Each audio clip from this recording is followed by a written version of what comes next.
J'ai lu comme vous le post de mon jeune frère Samuel Eto'o, dans lequel il assume son soutien et son vote pour le régime de Paul Biya, âgé de 92 ans et au pouvoir depuis 42 ans.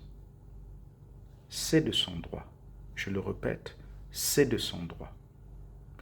Mais j'ai senti le besoin de vous dire aussi pourquoi, moi, son grand frère, je ne soutiens pas le régime Biya et participe à la lutte pour le changement structurel au Cameroun depuis plus de 2 décennies.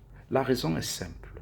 Le régime Biya a bousillé les chances de ma génération de participer à la construction de ce pays. Je ne me bats donc pas pour moi-même.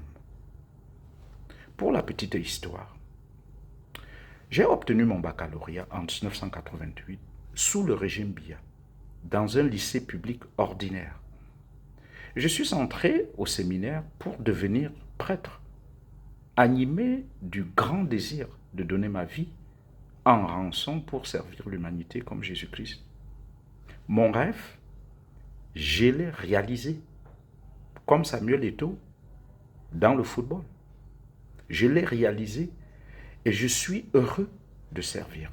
Par contre, mon grand frère qui a obtenu son baccalauréat la même année que moi est allé à l'université de Yaoundé, la seule université camerounaise en ce temps-là.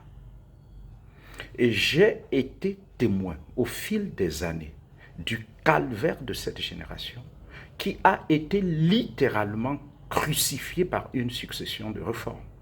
Les réformes universitaires, les réformes politiques suite au vent démocratique de l'Est et les réformes socio-économiques dont la plus douloureuse aura été le fameux programme d'ajustement structurel. Je m'identifie à cette génération sacrifiée, d'autant plus que malgré cette thérapie douloureuse, le Cameroun a progressivement sombré dans la mauvaise gouvernance et le pillage, orchestré malheureusement par ses propres enfants, souvent des chrétiens. Nous ne pouvons pas laisser ce Cameroun défiguré à nos enfants. Ce serait égoïste et irresponsable. C'est pourquoi je me bats pour un nouvel ordre politique qui se soucie de la justice sociale et du service du bien commun pour tous dans ce pays qu'on appelle le Cameroun. Et je suis prêt à donner ma vie pour cela. Et toi, mon frère, et toi, ma sœur, tu vis et te bats pourquoi ?